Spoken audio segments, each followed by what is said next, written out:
अथ 13 सर्गः।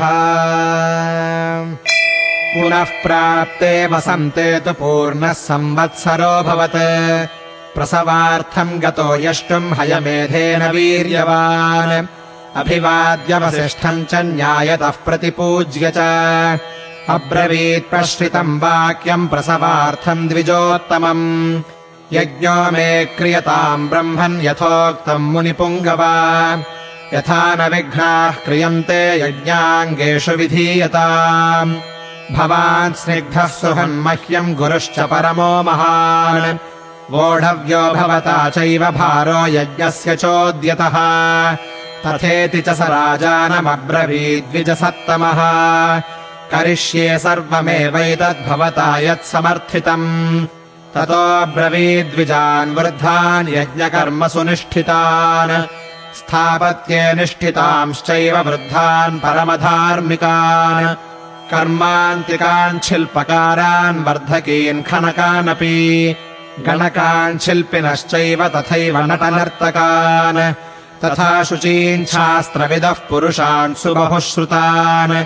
यज्ञकर्म समीहन्ताम् भवन्तो राजशासनात्। इष्टका बहुसाहस्री शीघ्रमानीयतामिति। उपकार्याः क्रियन्ताम् च राज्ञो बहुगुणान्विताः। ब्राह्मणावसथाश्चैव कर्तव्याः शतशः शुभाः। भक्ष्यान्नपानैर्बहुभिः समुपेताः सुनिष्ठिताः। तथा पौरजनस्यापि कर्तव्याश्च सुविस्तराः। आगतानाम् सुदूराच्च पार्थिवानाम् पृथक् पृथक्। वाजिवारणशालाश्च तथा शय्यागृहाणि च।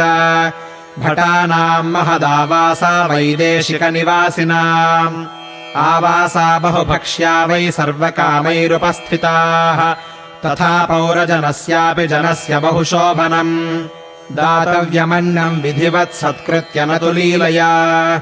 सर्वे वर्णा यथा पूजाम् प्राप्नुवन्ति सुसत्कृताः।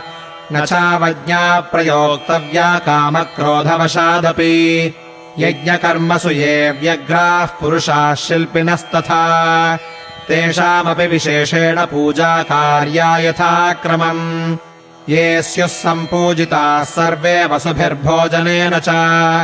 यथा सर्वम् सुविहितम् न किञ्चित् परिहीयते। तथा भवन्तः कुर्वन्तु प्रीतियुक्तेन चेतसा। ततः सर्वे समागम्य वसिष्ठमिदमब्रुवन्।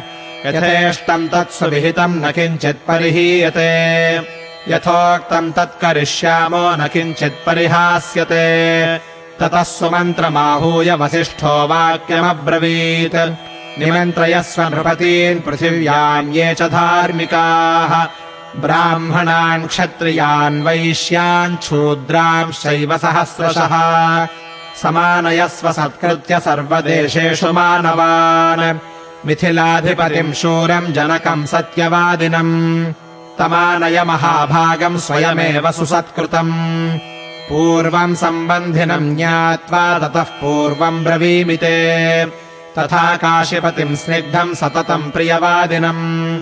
सद्वृत्तम् देवसङ्काशम् स्वयमेवानयस्वः।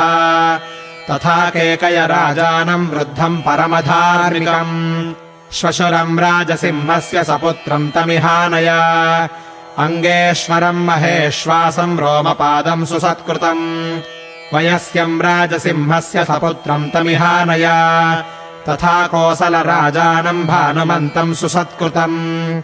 मगधाधिपतिम् शूरम् सर्वशास्त्रविशारदम्। प्राप्तिज्ञम् परमोदारम् सत्कृतम् पुरुषर्षभम्। राज्ञः शासनमादाय चोदयस्व नृपर्षभान्। प्राचीनान् सिन्धुसौवीरान् सौराष्ट्रेयांश्च पार्थिवान्। दाक्षिणात्यान् नरेन्द्रांश्च समस्तानानयस्वः। सन्ति स्निग्धाश्च ये चान्ये राजानः पृथिवीतले। तानानय यथा क्षिप्तम् सानुगान् सह बान्धवान्।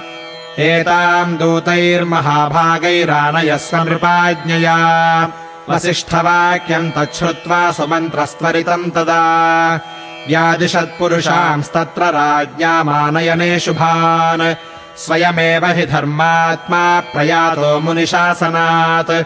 स्वमन्त्रस्त्वरितो भूत्वा समानेतुम् महामतिः ते च कर्मान्तिकाः सर्वे वसिष्ठाय महर्षये सर्वम् निवेदयन्ति स्म यज्ञे यदुपकल्पितम् ततः प्रीतो द्विजश्रेष्ठस्तान् सर्वान् मुनिरब्रवीत् अवज्ञया न दातव्यम् कस्यचिल्लीलयापि वा अवज्ञया कृतम् हन्याद्दातारम् नात्र संशयः ततः कैश्चिदहोरात्रैरुपयातामहीक्षितः बहूनि रत्नान्यादाय राज्ञो दशरथस्यः ततो वसिष्ठः सुप्रीतो राजानमिदमब्रवीत् उपयातानरव्याघ्रराजानस्तव शासनात् मयापि सत्कृताः सर्वे यथार्हम् राजसत्तमा यज्ञयम् च कृतम् सर्वम् पुरुषैः सुसमाहितैः निर्यातु च भवान् यष्टुम् यज्ञायतनमन्तिकात्